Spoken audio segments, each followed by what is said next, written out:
saya mendialogkan dan mendiskusikan dengan Anies Rashid Baswedan. Malam, Mas Anies. Selamat malam, Mas Budiman. Mas, kenapa pakai peci, Mas? Peci? Iya.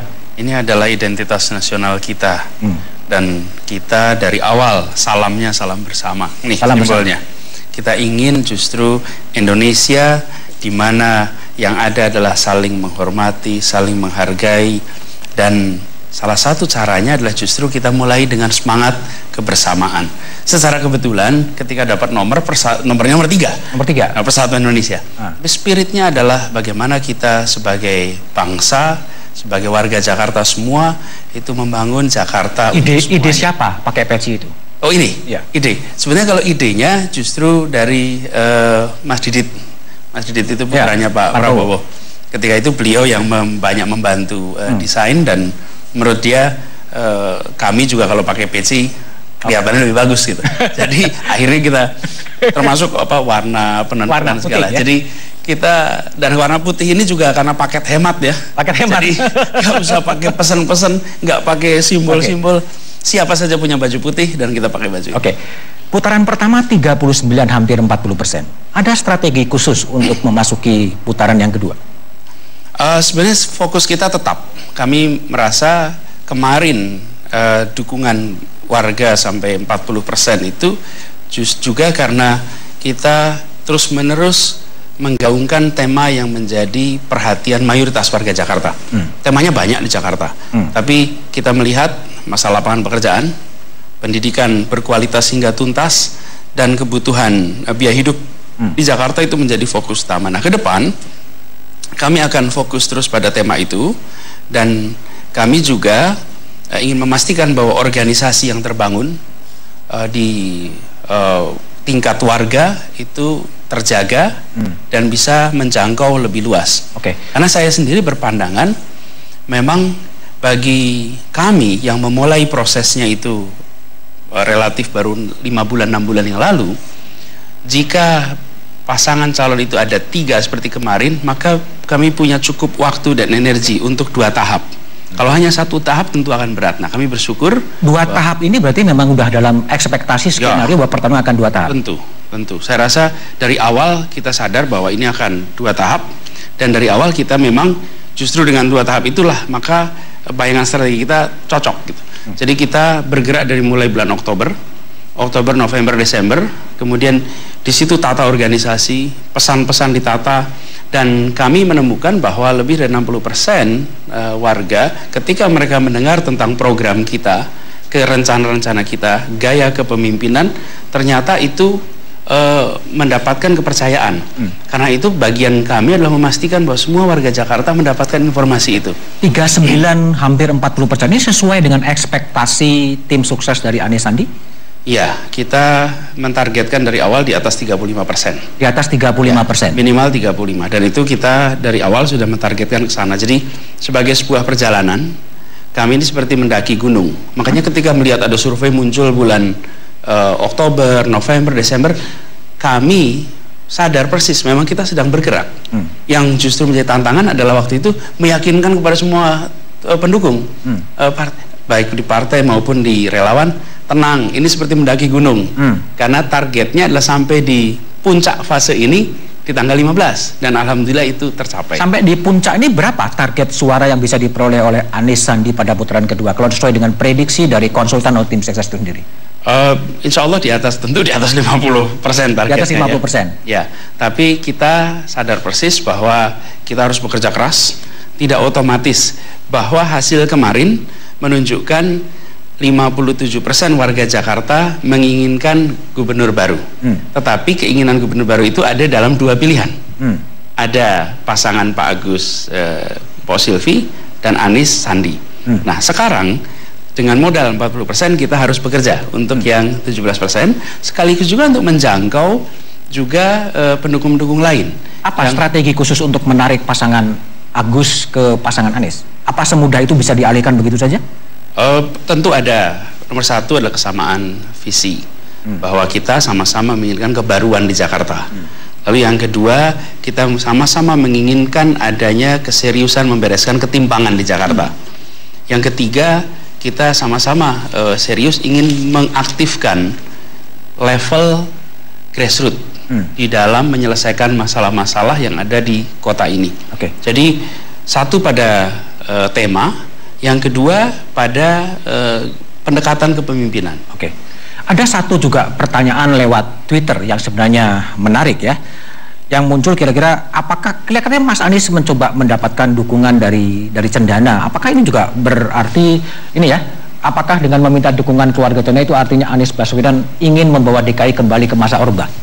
Oh enggak, kita komunikasi dengan semuanya, diundang acara juga semuanya. Artinya kami berdialog dengan semua dan kita ingin membawa Indonesia ke depan. Ke depan masanya berbeda. Ada era-era di dalam perjalanan sejarah ini dan tidak mungkin kepemimpinan baru siapapun membawa ke masa lalu. Zaman berubah. Justru sekarang itu kita mau menawarkan masa depan Jakarta di mana ketimpangan dibereskan, keseriusan untuk menangani masyarakat, ekonomi kecil, mikro diseriusi. Jadi tapi memang karena ini masa kampanye. Jadi kalau ada sebuah pertemuan rame-rame di frame, diberikan bingkai, rame. Nah, tugas kita adalah terus-menerus mengirimkan pesan tentang apa rencana kita ke depan dan tidak terlalu khawatir dengan framing-framing begini. Tapi kita ingin justru menjangkau semua dan terbuka bekerja sama dengan semua. Bagaimana Anies Baswedan menilai pelaksanaan pilkada pada putaran pertama? Jawabannya setelah jeda berikut ini. Dalam beberapa diskursus, Mas Anies menyebutkan bahwa pilkada itulah kontes gagasan, kontes program. Idealnya sekarang masih dalam ideal yang seperti itu atau gimana? Iya, jadi kita menginginkan itu menjadi kontes ide, gagasan. Saya menemukan fenomena yang cukup menarik sebenarnya. Ketika kami berbagi ide dalam program-program kerja digelontorkan itu perhatian tidak terlalu tinggi. Ketika berbicara soal ide? Ya, misalnya program dan lain-lain. Jadi nampak bahwa memang kita harus tingkat keseriusan program itu diturunkan menjadi lebih rileks, lebih santai, sehingga lebih bisa menyebar. Dan kita sangat diwarnai oleh percakapan di sosial media. Bahkan mungkin belanja berita itu juga dari sosial media. Hal yang menjadi perdebatan, maka itu yang kemudian juga naik menjadi berita di media konvensional. Jadi kita menemukan ketika menyampaikan gagasan, ide lewat sosial media atau lewat media-media konvensional, kecuali ada komponen kontroversinya, misalnya seperti DP rumah 0 rupiah atau 0% itu menjadi traction, perhatian. Tapi kami ada 23 program yang dimunculkan. Ternyata perhatian kepada program-program itu tidak terlalu besar. Ini temuan kita di lapangan. Tetapi ketika atraksi-atraksinya tuh relax, misalnya kita bikin rekaman tuh tanpa rencana, waktu itu lagi rame-ramenya om telolet om. Nah, ngomong tuh om telolet om itu bergaung besar sekali. Atau ketika kita ada acara-acara di program-program yang lebih rileks, itu gaungnya besar. Jadi kami menemukan memang perhatian pada ide nampaknya terbatas. Tapi kami ingin justru terus, karenanya kenapa kita tetap fokus pada tema-tema mendasar untuk Jakarta. Karena kami melihat tema yang menjadi percakapan belum tentu tema yang menjadi kebutuhan real warga Jakarta. Nah, kami ingin fokus di kebutuhan real warga Jakarta. Tapi di bawah justru yang banyak muncul adalah isu-isu yang berkaitan dengan agama sebetulnya. Apakah ini juga sesuatu yang dalam bayangan permainan pilkada itu sendiri? Jadi kalau saya melihat seseorang atau siapa saja memilih itu bisa dua komponen. Satu komponen identitas, satu komponen apa yang saya dapat. Jadi saya dapat apa dan kemudian identitas. Nah, ada yang saya dapat apanya lebih dominan daripada identitas. Ada yang identitasnya lebih dominan daripada saya dapat apa. Tapi ini adalah sesuatu yang dalam kajian ilmu elektoral itu sesuatu yang di mana saja ada. Nah, di saya rasa fokus kita terutama sangat dipengaruhi oleh peristiwa yang terjadi di bulan September kemarin. Oke. Mungkin juga ada pertanyaan dari netizen soal apa terjadinya politisasi agama itu. Kita coba lihat. Ada nggak? Ya. Jadi kira-kira ya, apakah memang ada permainan agama seperti ini kan? Pak Anies, Anda disebut-sebut menggunakan isu agama untuk memenangkan pilkada DKI. Ini gimana sebenarnya persoalan? Ya. Jadi sebenarnya kalau kita lihat kalau ditanya ya umat Islam berapa banyak yang tahu Al-Maidah 51 sebelum Pak Basuki mengungkapkannya di sana dan jadi ramai. Jadi sebenarnya banyak juga yang secara pengetahuan, bahkan ini kan sudah dibicarakan juga lama. Tapi lama itu maksudnya bertahun-tahun, tapi tidak mendapatkan perhatian yang luar biasa besar.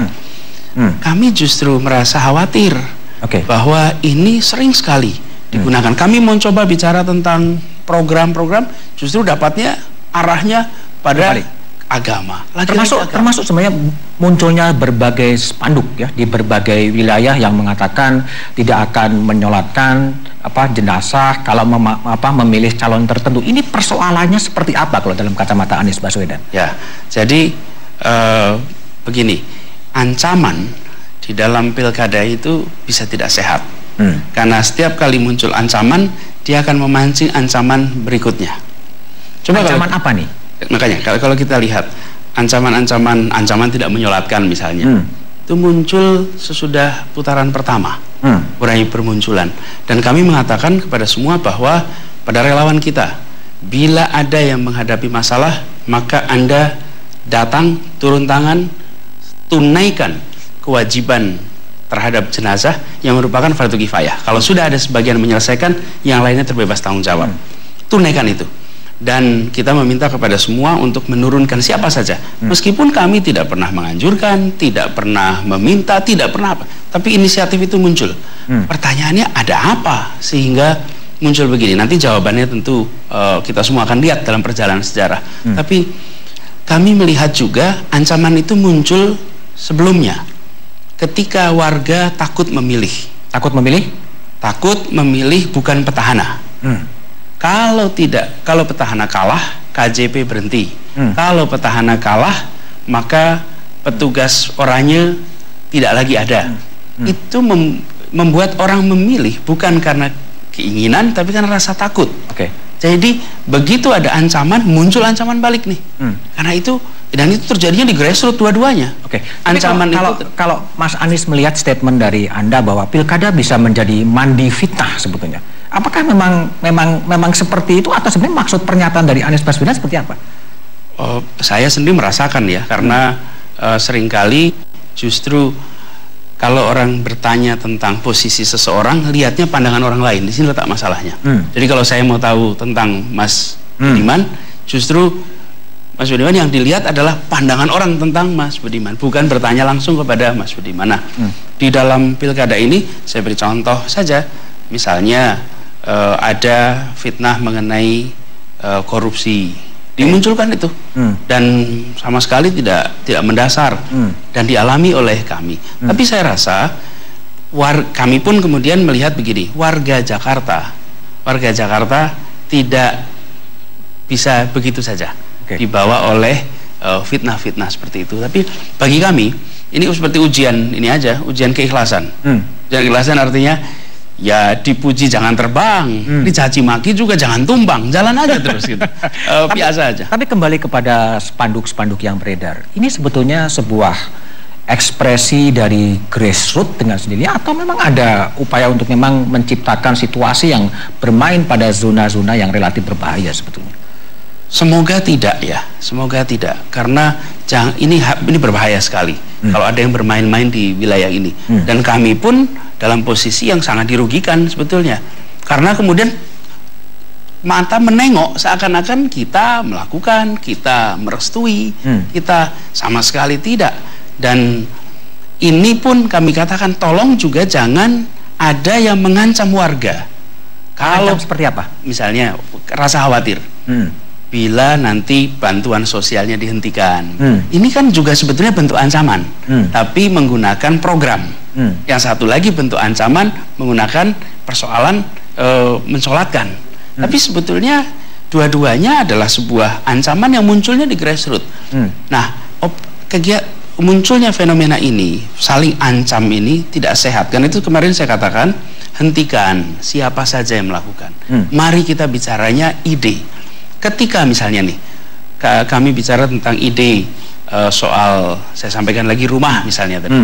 Maka kritik yang muncul itu terhadap idenya. Ya, dikatakan mungkin apa tidak, bisa adalah sekeras-kerasnya itu, tapi kita konstruktif. Bicaranya masih tetap tentang program.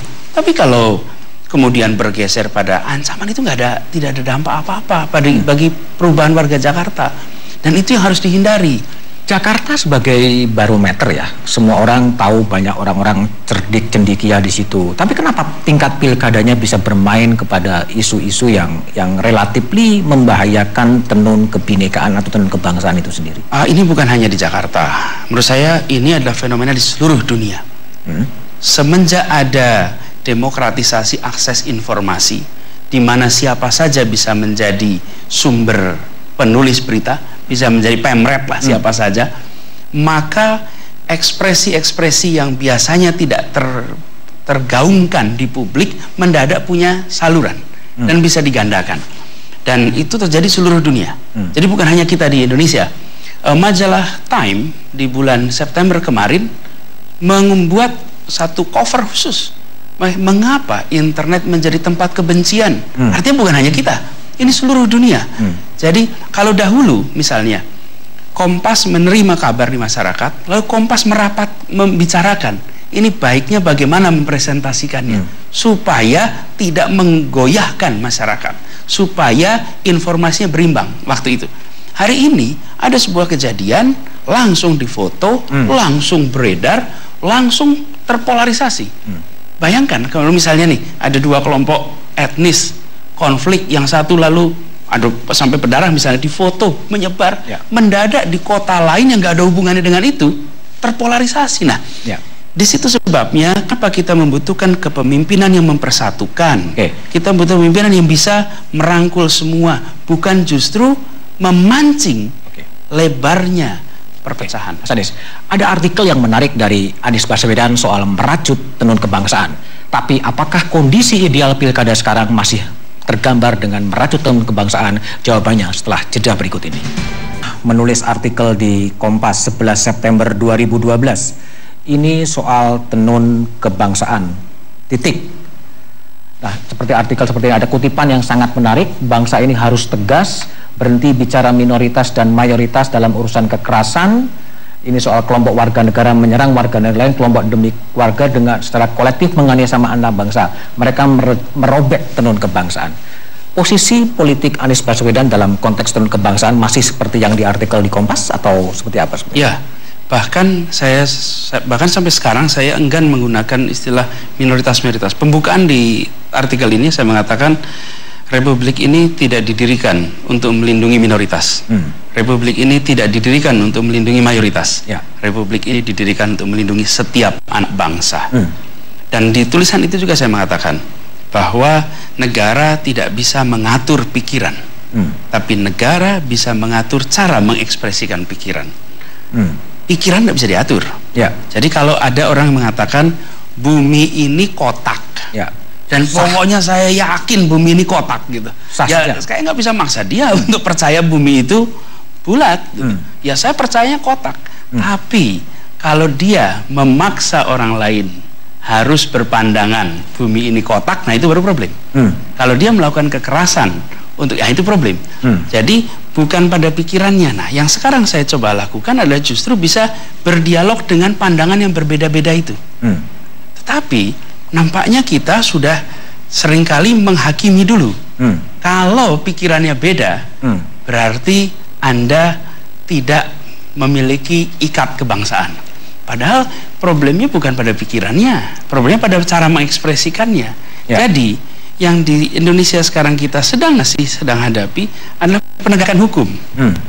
Artinya ketika orang melanggar jangan pernah didiamkan. Tapi ada juga orang yang kemudian meragukan sebetulnya bahwa posisi politik Anies Baswedan sudah berbeda dengan posisi kondisi sekarang. Tercermin dalam Twitter yang mengatakan yang menulis Tahun Kebangsaan itu siapa ya? Sepertinya bukan Anies Baswedan yang sekarang. Namanya ada persepsi yang berbeda yang dibayangkan oleh Anies Baswedan dan yang realitas politik yang ada sekarang sebetulnya. Realitas politik sekarang itu ada sebuah kompetisi untuk menjadi gubernur. Dan kemudian selalu pihak yang lain akan mencoba memberikan bingkai atas potret Anda, apapun yang kita lakukan. Dalam posisi Anda ditempatkan dalam bingkai yang mana sebetulnya? Jadi misalnya seperti begini ditetapkan bila kita berdialog dengan siapa, dengan misalnya tokoh-tokoh Islam, berarti Anda hanya mewakili kelompok Islam, bukan mewakili Indonesia. Loh, Indonesia ini dari dulu kita adalah ada Muslim, ada Kristen, ada Katolik, ada Hindu, Buddha, dan ini yang sebenarnya framing. Saya beri contoh ya.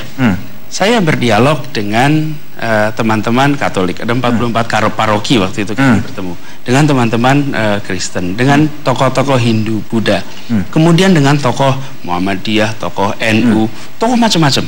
Tapi selalu yang dibicarakan ketika misalnya yang banyak dikaji, ketika saya bertemu dengan pimpinan FPI misalnya, dan sebenarnya tidak ada masalah dengan bertemu siapapun, dan menurut saya justru pikiran tidak boleh dihakimi, pikiran tidak boleh dilarang. Seperti saya katakan tadi, siapapun boleh berpikiran apa saja. Tetapi ketika mengekspresikan dengan kekerasan, termasuk melakukan kekerasan untuk misalnya saya mau menegakkan Pancasila dengan kekerasan, itu pun salah. Jadi menurut saya yang sekarang sedang terjadi adalah sedang pilkada, lalu apapun yang dikerjakan diberi frame. Sebagai contoh lah, saya hadir di acara 11 Maret tadi. Terus tahu-tahu saya jadi cendana, jadi orde baru. Loh, apa urusannya? Ini mata-mata urusan perpolitikan atau apa sebetulnya? Saya nggak tahu, tapi kira-kira gini, menurut saya politik. Saya datang nanti, misalnya nih Mas, contoh. Saya datang di acara misalnya Muhammadiyah, lalu Anies itu orang Muhammadiyah. Nanti datang acara NU, Anies itu orang NU. Kalau bagi Anda sendiri, Anda lebih suka ditempatkan sebagai orang apa sebetulnya? Saya adalah orang Indonesia. Orang Indonesia? Saya menganut agama Islam, dan itu identitas saya. Nah, ini yang sebenarnya penting, bahwa ketika seseorang itu memiliki identitas dan berdialog dengan identitas lain, identitasnya nggak harus dihilangkan. Jadi sebagai contoh misalnya, ketika saya hadir di pertemuan dengan teman-teman umat Katolik Jakarta, saya datang juga dengan peci, dengan baju koko, dan saya berdialog. Saya seorang penganut agama Islam, seorang Muslim. Justru identitas itu nggak apa-apa. Nah, yang jadi masalah seringkali adalah ketika kita berdialog, seakan-akan dialog itu dibatasi hanya dengan kelompok-kelompok tertentu. Tidak. Gubernur Jakarta itu gubernur semuanya. Mau Anda berpandangan bumi itu kotak, atau bumi itu bulat, atau bumi itu lonjong, segitiga, semuanya adalah warga Jakarta. Kalau saya ketika saya jadi gubernur, maka saya harus bisa menjangkau semua, harus bisa bicara dengan semua. Tetapi siapapun yang melanggar hukum, aturan yang ada di Indonesia, semuanya diproses hukum. Tapi jangan-jangan gini, Mas Anies, jangan-jangan posisi Mas Anies yang dibaca publik ini sering berubah-ubah. Pada waktu dulu menjadi tim kampanyenya Pak Jokowi, kadang-kadang juru bicara menyerang Pak Prabowo gitu kan, jadi menteri, kemudian berhenti, kemudian menjadi posisi politik yang berubah-ubah ini kemudian membuat orang mempertanyakan sebenarnya Anies ini sosok seperti apa gitu. Di sini letak bedanya barangkali. Kebanyakan berpolitik, saya mau bernegara, Mas. Saya adalah warga negara yang sedang bernegara. Apa bedanya politik dan bernegara? Ya, begini. Jadi ketika saya diminta untuk terlibat dalam proses politik, saya percaya bahwa proses pencalonan itu patut mengikuti proses seleksi berdasarkan ukuran-ukuran yang jelas. Misalnya berdasarkan survei, berdasarkan itu ada ukuran yang jelas. Jadi bukan proses yang nggak jelas. Itu satu. Terus yang kedua, yang tidak kalah penting, ketika kita melakukan ini, seperti misalnya tadi contoh Pak Anies meninggalkan camp Pak Jokowi misalnya. Seingat saya nggak pernah meninggalkan tuh. Saya berada di kabinet, saya diminta untuk cukup tugasnya. Jadi saya selesai di kabinet, saya nggak pernah minta untuk Saya membayangkannya bekerja 5 tahun. Dan saya pun tidak pernah membayangkan, Mas, akan duduk di kursi menjadi calon gubernur. Ya, tapi begini, kalau ada panggilan untuk ikut ngurusi negara, ikut ngurusi wilayah, jangankan gubernur, dipanggil Pak RT aja saya siap kok, Mas. Mau dipanggil saya siap. Nah, kenapa kami meneruskan tradisi berbangsa? Kakek kita itu ikut mendirikan republik ini, ikut bekerja. Artinya gini, apakah kemudian gubernur Jakarta ini juga akan menjadi batu loncatan Anies Baswedan ke tempat yang lebih tinggi sebetulnya? Saya sampaikan berkali-kali bahwa kita ketika saya diminta untuk bertugas, ya saya akan jalankan ini. Sama seperti ketika saya diminta untuk menjadi Menteri Pendidikan, saya pun merencanakan untuk 5 tahun. Pak Mas Budiman bisa lihat program-program yang kami bangun itu bukan program yang 2 tahun selesai, program 5 tahun. Sama untuk Jakarta juga begitu. Jadi seandainya kemudian nanti partai politik mengatakan bahwa Anies Baswedan saatnya menjadi capres atau cawapres, apakah ini juga kemudian akan tergiur dengan tawaran seperti itu ketika ada panggilan calling dari negara itu sendiri? Memang ada potongan ya, Mas? Ada potongan. Anda pernah ikut dari konvensi Partai Demokrat gitu? Iya, jadi kenapa saya memilih untuk menyatakan ikut? Karena menurut saya itu cara yang benar. Jadi ada sebuah proses nominasi itu melalui proses seleksi. Dengan proses seleksi, itu proses yang benar. Menurut saya itu harusnya didorong. Jadi kenapa karena saya menyetujui ketika saya diundang, saya bersedia. Konsisten aja, karena saya setuju dengan proses itu, saya jalani. Dan sekarang ketika saya ditugaskan untuk Jakarta, ya saya fokus Jakarta. Nah, jadi aneh juga sih, Mas, sebetulnya. Lawang saya mau fokus Jakarta, kok ditanya soal presiden. Lawang saya ini mau kerjain Jakarta. Saya mau kerja di Jakarta nih. Hanya karena dahulu ada fenomena Pak Jokowi, di mana sesudah menjadi gubernur lalu menjadi calon presiden. Saya sempat ditanya juga, Mas, oleh teman-teman di Partai Gerindra, Mas Anies, Anda ini kami undang, kami dorong menjadi calon gubernur, tapi kami pernah punya pengalaman, Mas, ini Gerindra. Kami pernah punya pengalaman mengusung, nggak taunya setelah diusung malah jadi calon gubernur dan calon presiden. Ini kata partai. Jadi saya katakan, saya berbeda, saya ini tidak punya partai, Mas. Saya tidak punya partai, Mas. Nggak punya partai? Nggak punya. Jadi saya itu tidak bisa kemudian partai saya saya nggak ada partai juga kok. Saya justru sekarang ini adalah saya melihat ini sebuah kehormatan untuk saya bekerja Jakarta. Bila Jakarta itu bisa lebih baik, persatuannya lebih baik, pemerintahannya yang baik kita teruskan, yang kurang kita perbaiki, kepemimpinan yang mempersatukan, terobosan di Jakarta akan punya efek ke seluruh Indonesia. Jadi saya malah melihat ini sebuah tantangan, kehormatan yang kami berdua ingin jaga sebaik-baiknya, sehingga bukan hanya warga Jakarta, tapi warga Indonesia. Ini milik ibu kota, ini milik semua. Baik. Jakarta. Bagaimana imajinasi Jakarta seandainya Anies Baswedan terpilih sebagai gubernur? Jawabannya setelah jeda berikut ini. Imajinasi Jakarta seperti apa sih? Seperti yang Anda bayangkan ketika Anda punya jargon membangun kotanya, membangun warganya. Saya cocok nih, Mas, dengan pertanyaan imajinasi itu. Kenapa? Karena hanya dalam bahasa Indonesia. Pemimpin itu adalah pemimpi plus N. Hanya bahasa Indonesia. Pemimpi itu artinya mimpinya apa? Kalau nggak punya mimpi jangan jadi pemimpi. Mimpi Anda apa? Nah, kami pernah membayangkan Jakarta yang kotanya maju, warganya bahagia. Sebentar, kotanya maju. Apa ini kota maju? Artinya kota ini secara infrastruktur merupakan kota modern. Dan di situ artinya ada komponen metropolitan, tapi juga ada komponen kampung. Dan keduanya itu blended dengan baik. Yang bermasalah adalah kumuh. Kampungnya bukan masalah. Di Jakarta ini masih banyak. Menurut catatan Pemda DKI ada sekitar 251 kampung yang berstatus kumuh di Jakarta. Ini harus menjadi kampung yang bersih, sehat, baik. Jadi harus ada penataan lingkungan. Jadi pertama, infrastruktur, cara mobilitas penduduknya terjamin dengan baik, sistem transportasinya bisa menjangkau semuanya dari mana saja. Dalam bayangan Mas Anies, kita kalau di benchmarking, Jakarta itu akan menjadi kota apa? Singapura, Turki, Istanbul, Dubai, atau seperti apa? Jakarta akan jadi Jakarta aja. Justru Jakarta biar jadi contoh. Kenapa? Karena berbeda dengan tempat-tempat lain. Di sini ya pusat perekonomian, di sini juga pusat pemerintahan, dan di Jakarta pula pusat kebinekaan. Kami malah melihat Jakarta harus bisa menjadi salah satu contoh kota baik di dunia. Dan saya membayangkan pembangunannya itu fokus betul pada membangun manusianya. Kualitas manusia, artinya ya sehat, ya terdidik dengan baik, kemudian interaksi antar warga juga baik. Ini kunci. Tingkat kepercayaan di masyarakat itu tinggi. Hari ini belum. Jadi karena itu kalau bicara memimpin Jakarta, bukan hanya memimpin untuk pembangunan fisik, tapi juga bicara memimpin membangun warganya. Dan salah satu masalah terbesar di Jakarta adalah ketimpangan. Ketimpangan. Ya, Mas, saya ini kami ada program mengirimkan guru-guru ke pelosok. Saya udah lihat, Mas, pelosok-pelosok, Mas. Sampai tempat-tempat yang tertinggal, terpencil, terjauh, lihat, Mas. Yang timpangan dari sisi ekonomi. Begitu sampai ke Jakarta, saya menemukan kemiskinan ekstrim sekali di sini. Yang lebih jauh dari yang pernah saya bayangkan. Apa ketimpangannya?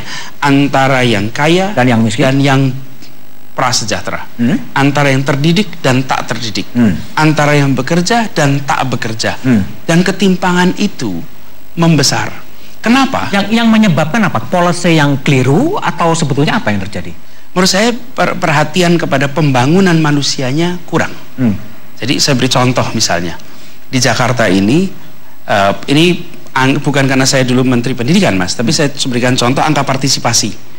Begitu lihat APM, angka partisipasi murni tingkat SMA, ketika di Jakarta Utara itu 52%, artinya 48% anak DO. Hanya dari keluarga yang miskin, yang anaknya tidak menyelesaikan sekolah sampai level SMA. Di Kepulauan Seribu, angkanya 65% anak putus sekolah. Ini sama dengan daerah-daerah di Papua, ibu kota. Artinya di Jakarta belum ada keseriusan memastikan kualitasnya. Karena begini, ketika kita naik mobil, Mas, yang satu duduk di belakang, satu di depan menyetir. Bedanya apa? Tingkat pendidikan. Datang ke restoran, yang melayani dan dilayani, bedanya apa? Level pendidikan. Jadi perhatian kepada pembangunan manusia itu harus serius. Dan ini bukan hanya sekolah. Bahkan pembangunan manusia itu bicara tentang mendidik semua yang melayani publik. Saya beri contoh. Jakarta ini salah satu kota yang macet, ya. Dan kontribusi pengemudi kepada kemacetan itu bisa sampai 30%. Terus apa yang dilakukan? Contohnya, pernahkah supir angkot, supir kendaraan umum mengalami pelatihan serius mengenai mengemudi di Jakarta? Tidak. Jadi ketika kita bicara pendidikan, jangan membayangkan sekolah anak-anak, tapi pembangunan kualitas manusia di Kompas saja pasti pelatihan itu jalan terus-menerus, Mas. Perusahaan manapun yang namanya orang bekerja itu akan mengalami pelatihan, training terus-menerus. Nah, kita, kenapa? Karena memperhatikan kualitas manusianya. Jakarta, perhatian pada itu minim sekali. Karenanya, yang kami akan lakukan untuk memperbaiki ini adalah membangun dengan konsentrasi pada kualitas manusia. Dan kalau itu dilakukan, maka suplai tenaga kerja yang terlatih, yang terampil akan muncul. Yang kedua, perilaku. Pendidikan itu punya efek kepada perilaku. Karena di dalam pendidikan itulah dilakukan proses pembiasaan. Jadi kalau kita ingin perilaku berubah, maka didiklah. Karena pendidikan itulah yang bisa mengubah. Semua negara maju, semua kota maju, pasti kualitas pendidikannya baik. Jakarta. Program apa yang Mas Anies siapkan kalau kita ngomong soal pendidikan? Let's say sebut lebih konkret. Pendidikan anti korupsi, ya, anti pungli, anti suap yang sering mungkin terjadi di lingkungan birokrasi Jakarta. Apa yang mau dilakukan? Kalau menyangkut reformasi birokrasi, lain lagi, Mas. Jadi bukan hanya pendidikan. Kalau reformasi birokrasi adalah juga transparansi pada target. Jadi birokrasi itu harus tegas.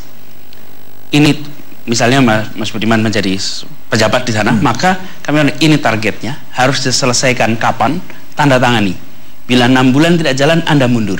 Jadi transparan di dalam program itu tidak mengandalkan saya, tapi mengandalkan pada perencanaan, diterjemahkan dalam target, diterjemahkan dalam penugasan, lalu ada reward dan punishment. Dan itu yang kemudian bisa menggerakkan birokrasi. Jadi birokrasi itu bukan dengan sikap keras dalam artian lisan, tetapi sikap tegas dalam artian pencapaian. Dan itu kemudian akan mendidik. Nah, transparansi menjadi penting. Jadi bicara korupsi misalnya, korupsi itu harus diselesaikan sistem. Tapi kembali kepada soal yang pendidikan tadi, Mas. Targetnya apa sih? Nomor satu, akses pendidikan pada semua. Mas, di Jakarta Utara itu yang putus sekolah 48% itu dari keluarga miskin, prasejahtera. Mereka akan satu generasi lagi miskinnya. Tapi bukankah udah wajib belajar sampai 9 tahun sebetulnya? Ya, maka itu putusnya di SMA. Terus? Sampai 9 tahun.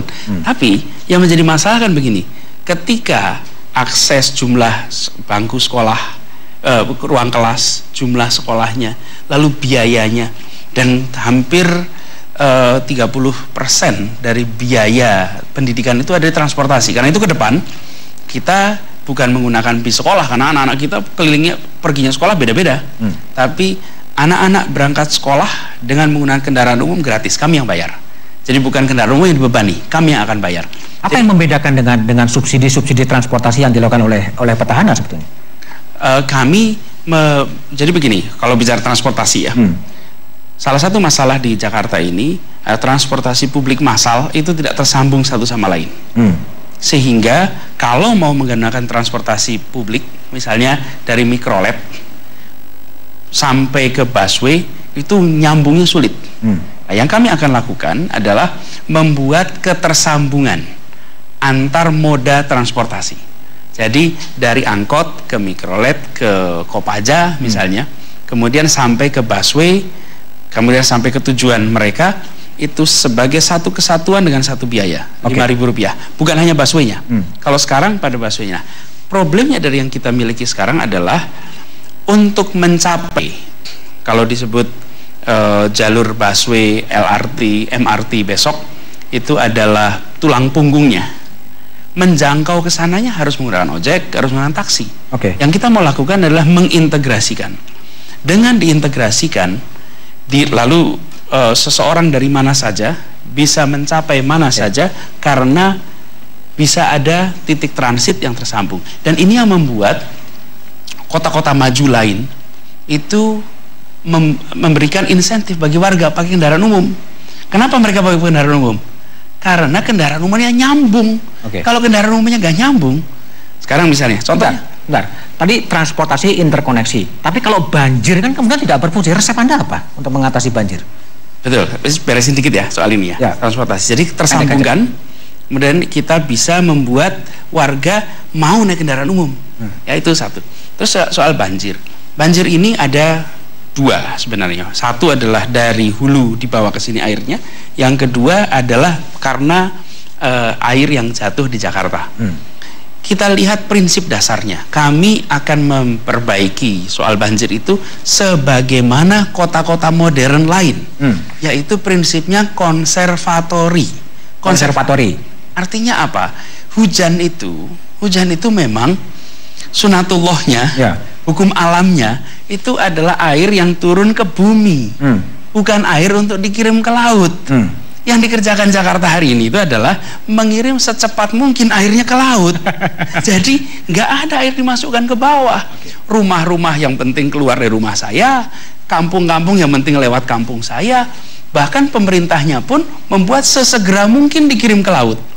Nah, ini pendekatan ini harus diselesaikan dengan apa yang sudah dikerjakan sekarang. Jadi nggak usah dari nol. Diskusi dengan Mas Anies memang menarik, tapi waktu memang akan membatasi. Tapi apapun, Anies Baswedan telah menawarkan program-program, telah menawarkan pendekatan-pendekatan yang berbeda. Siapa yang akan dipilih oleh warga Jakarta? Biarlah warga Jakarta menjadi sebuah juri pada Pilkada 19 April dalam sebuah proses pemilu demokrasi elektoral yang jujur dan sekaligus juga bisa merajut tenun kebangsaan. Demikian Satu Meja malam ini. Saya Budiman Tanujo. Selamat malam dan terima kasih. Dan sampai jumpa pada Satu Meja pekan depan. Terima kasih.